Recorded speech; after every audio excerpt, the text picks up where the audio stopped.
Moje uzależnienie zaczęło się niewinnie. Najpierw kilka książek tygodniowo. To mi jednak nie wystarczało. Weszłam w książki z twardymi okładkami.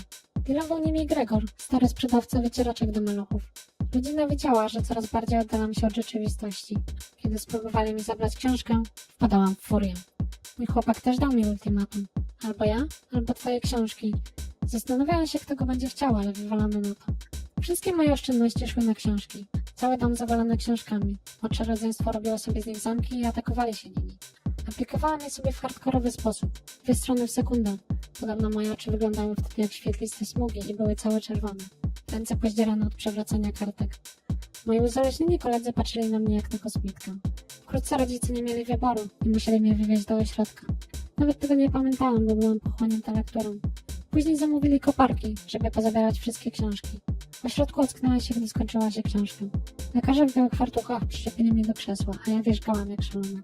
Później zaprowadzili mnie do pokoju i powiedzieli, że jeśli będę próbowała czytać, znowu to zrobią i będą razili prądem. Głód był jednak silniejszy. Ulotkami, gazetami i bardzo rzadko podniszczonymi książkami handlował pacjent Indianin, szybki jeleń. W zamian sprzątaliśmy jego pokój i wykonywaliśmy jego zadania.